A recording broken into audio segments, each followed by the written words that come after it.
Hello everyone. Today our topic is deadlocks. Deadlocks. In deadlocks, a process in operating system uses different resources and uses resources in following ways. The ways are requesting a resource, use the resource and release the resource. A deadlock happens when it happens it is the indefinite situation. What it means? A deadlock happens in operating system when two or more processes need some resource which is held by another resource. Formally, it can be defined as it is a situation where set of processes are blocked because each process is holding a resource and waiting for another resource acquired by the another process. Here process 1 holding the resource 1 and process 2 holding the resource 2. But process 1 is waiting for the resource 2 and process 2 holding the resource 2 and also waiting for the resource 1. This situation is called until the resource 2 is released by the process 2, process 1 cannot be complete. Until the resource 1 released by the process 1, process 2 cannot be complete. In this situation called the deadlock. Example, real life example of the deadlock is the real world example, that is the traffic. Here a bridge is the resource. Here the deadlock happens. That several cars have backed up in the bridge. Okay. Here deadlock situation occurs. It can be solved if one car backs up. Means preempt the resource and roll back. Okay. In those situations only deadlock can occur. Okay. The starvation is possible. Starvation means the process cannot completed. Means the process cannot accepts the resource which are held by the another processes. Okay. Here these two cars on the bridge. If this car goes back, then only this car goes front. Or this car came back, then this car come forward. Okay. Until it is the situation of the deadlock. And the conditions, necessary conditions for occurring the deadlock is 4. One is the mutual exclusion and hold and wait, no preemption and circular wait. These 4 conditions can be explained in detail in next slides. First is the mutual exclusion. Mutual exclusion means only one process can use at a time.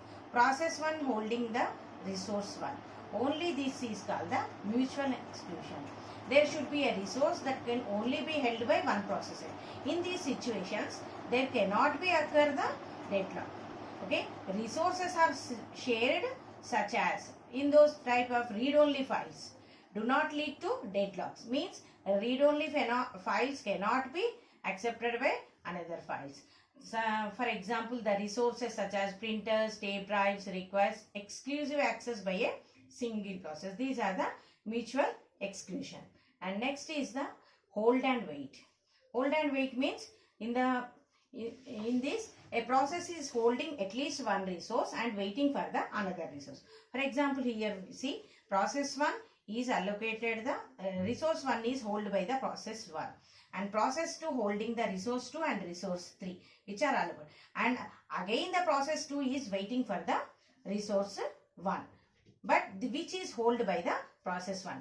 A process can hold multiple resources and still request more resources from other processes which are held by another process. Process 2 holding the resource 2 and resource 3 and again it is waiting for the resource 1 which is held by the process 1.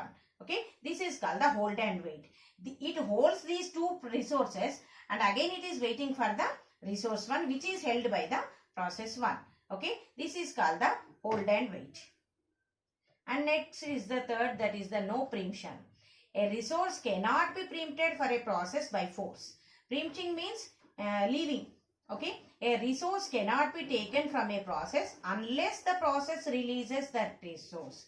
Resource 1 is held by the process 1.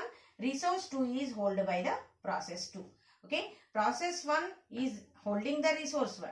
Process 2 holds the resource 2 and process 2 again requesting the resource 1. Okay, this is until process 2 cannot preempt resource 1 from process. It will only be released when process 1 relinquishes. When it releases the resource 1, then only it acquires the resource 1. Until it has to wait. This cannot be occur. Resource 1 is acquired by the process 1.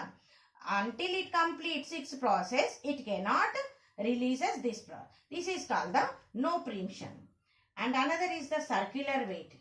A set of processors are waiting for each other in circular form is called the circular wait. A process is waiting for the resource held by the second process, which is waiting for the resource held by the third process, and so on, till the last process is waiting for the resource held by the first process. This form of circular chain is called the circular wait. For example, process 1 is allocated resource 2. Process 1 is allocated resource 1. Process 2 is allocated resource 2. But process 1 is waiting for resource 2. Process 2 is waited for resource 1, which is allocated to this form of title is the circular wait. This is thank you. On and out.